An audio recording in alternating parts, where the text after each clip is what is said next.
ప్రభుత్వం గీత గీస్తే లక్ష్మణ రేఖలా ఉండాలి. పాలసీ అంటే బెంచ్ మార్క్లా నిలవాలి.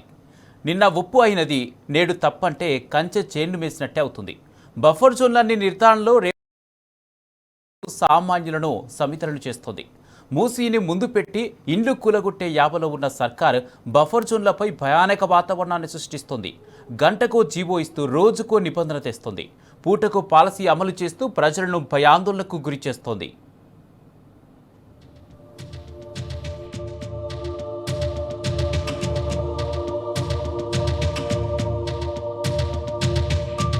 ప్రభుత్వ విధానాలు నిబంధనలు మారొద్దు. రాష్ట్రంలో అందుకు విరుద్ధమైన పరిస్థితి నెలకొంది. కాంగ్రెస్ సర్కారు పూటకో నిబంధన తెస్తుంది. మూసీ పునరుజ్జీవన ప్రాజెక్టు పేరుతో అనుసరిస్తున్న విధానాలు పరివాహక ప్రాంత ప్రజల గుండెల్లో రైలు పరిగెడిస్తున్నాయి. నీటి వనరుల వద్ద బఫర్ జోన్ నిర్ధారణపై స్పష్టమైన జీవోలు ఉన్నప్పటికీ ప్రభుత్వమే అందుకు విరుద్ధంగా మూసీ ప్రాజెక్టులో రాత్రి బఫర్ జోన్ పరిధిని పెంచింది. ఎలాంటి అధికారిక ఉత్తర్వులు లేకుండా పరిధిని పెంచుతూ భూసేకరణకు నోటిఫికేషన్ జారీ చేసింది. దీంతో మూసీ ఈశానది మార్గంలోని పరివాహక ప్రాంత ప్రజలకు కంటిమీద కునుకు కరువైంది.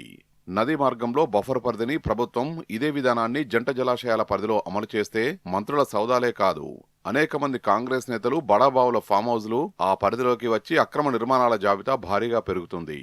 ఇటీవల SRS 2020 దరఖాస్తుల పరిష్కార ప్రక్రియలో చెరువులు, కుంటల చుట్టూ ఏకంగా 200 మీటర్ల బఫర్ జోన్ను నిర్ధారించడం ఆందోళన కలిగిస్తోంది.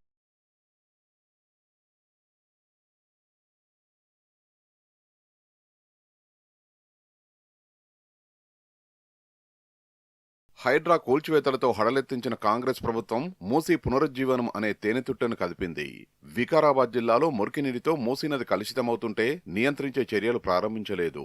భూసేకరణ అంటూ పరివాహక ప్రాంత ప్రజల్ని భయాందోళనకు గురిచేస్తున్నది. మూసీ ప్రక్షాళనలో భాగంగా జంట జలాశయాల ద్వారా నదిలోకి గోదావరి జలాన్ని వదలాలని గతంలో నిర్ణయించారు. మూసీని మురికి కూపం నుంచి విముక్తి కల్పించేందుకు STPలు నిర్మించడం, రవాణా మార్గాల్ని పెంచి పచ్చదనాన్ని పెంపొందించడం వంటి పనులు చేపట్టాలని నిర్ణయించారు. కాంగ్రెస్ ప్రభుత్వం మూసీ పునరుజ్జీవనం పేరుతో నదికి 2 వైపులా కిలోమీటర్ పరిధిని అభివృద్ధి చేస్తానని పవర్ పాయింట్ ప్రెజెంటేషన్ల ద్వారా ప్రకటించింది. వందల నిర్మాణాల్ని కూల్చివేసింది. 2.5 ఏళ్లుగా మూసీ ప్రాజెక్టు అంటే పరివాహక ప్రాంత ప్రజలు ఉలిక్కిపడేలా చేసింది. ఇప్పటి వరకు అసలు మూసీ FTL, బఫర్ జోన్లను శాస్త్రీయంగా నిర్ధారించలేదు. మూసీ ప్రాజెక్టు కోసం ప్రభుత్వం ఎంత భూమిని సేకరించాలనుకుందనే విధానపరమైన నిర్ణయాన్ని ప్రకటించలేదు.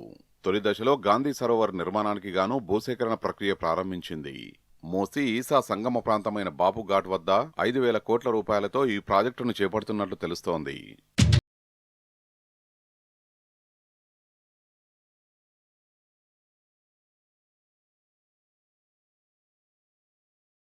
హైదరాబాద్ పరిధిలోని మూసీ పరివాహకంలో గతంలో బఫర్ జోన్ పరిధిని 9 మీటర్లుగా పరిగణలోకి తీసుకున్నారు.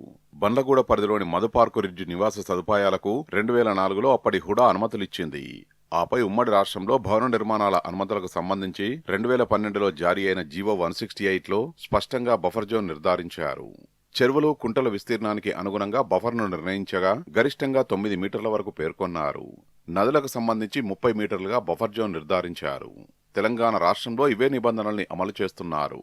ఇటీవల కాంగ్రెస్ ప్రభుత్వం 168 జీవోకు సవరణలు చేసినప్పటికీ బఫర్ జోన్ పరిధి జోలికి వెళ్లలేదు. ఆ జీవో ప్రకారమే బఫర్ను పరిగణలోకి తీసుకోవాలి.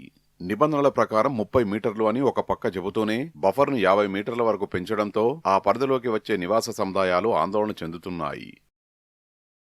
30 మీటర్ల దూరంలో ఉన్నాయి. ఆ ప్రాంతాన్ని తీసుకోవాలంటే నిబంధనల ప్రకారం 400% TDR ఇవ్వాలి. బఫర్ను 50 మీటర్లుగా పేర్కొనడంతో ఆ ప్రాంతం 300% TDR పరిధిలోకి వస్తుంది. భూసేకరణ నోటిఫికేషన్లో రాజేంద్రనగర్, గండిపేట, గోల్కొండ మండలాల పరిధిలోని 15 గ్రామాలకు సంబంధించిన సర్వే నెంబర్లను పేర్కొని వాటిల్లోని భూములు, నిర్మాణాలను స్వచ్ఛందంగా ప్రభుత్వానికి అప్పగించి TDRలు తీసుకోవాలని సూచించారు. ఏ సర్వే నెంబర్లలో ఎంత భూమిని సేకరిస్తున్నారనేది పేర్కొనలేదు. అంటే ఎంత భూమిని సేకరించాలనే దానిపై స్పష్టత లేదు. ఒక అధికారి 250 ఎకరాలు అంటే మరో అధికారి 300 అంటున్నారు. ఇంకో అధికారి 50 మీటర్ల బఫర్ జోన్ పరిధిలోకి వచ్చే భూముల్ని తీసుకుంటామని చెప్తుండడంతో గందరగోళం నెలకొంది. మూసీ పొడవునా 2 వైపులా FTLకు 50 మీటర్ల దూరాన్ని బఫర్గా నిర్ధారిస్తే 55 కిలోమీటర్ల దూరంలోని గౌరెల్లి వరకు వేలాది నిర్మాణాలు ఈ జోన్లోకి రానుండడంతో పరివాహక ప్రాంత ప్రజల్లో ఆందోళన వ్యక్తమవుతున్నది.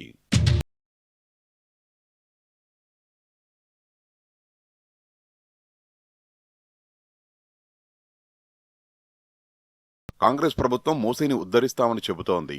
దానిలో జంట జలాశయాలు ఉంటాయి.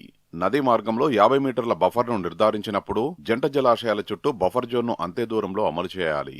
హిమాయత్ సాగర్, గండిపేట జలాశయాల ఎఫ్టీఎల్ పరిధిలో అనేక మంది కాంగ్రెస్ మంత్రులు, నేతల ఫామ్ హౌజులు, నిర్మాణాలు ఉన్నాయి.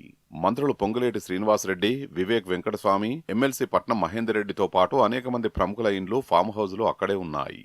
గతంలో వీళ్లు 30 మీటర్ల దూరంలో ఉన్నందున బఫర్ జోన్ తమకు వర్తించదని ప్రకటనలు ఇచ్చారు. ఇప్పుడు ప్రభుత్వమే 50 మీటర్ల బఫర్ను నిర్ధారించినందున ఖచ్చితంగా వీళ్ల నిర్మాణాలు బఫర్లో ఉన్నాయి అనేది స్పష్టమవుతోంది. సామాన్యులకు అమలు చేసిన నిబంధన ప్రకారం జంట జలాశయాల చుట్టూ 50 మీటర్ల బఫర్ జోన్ను అమలు చేయాలని పలువురు డిమాండ్ చేస్తున్నారు.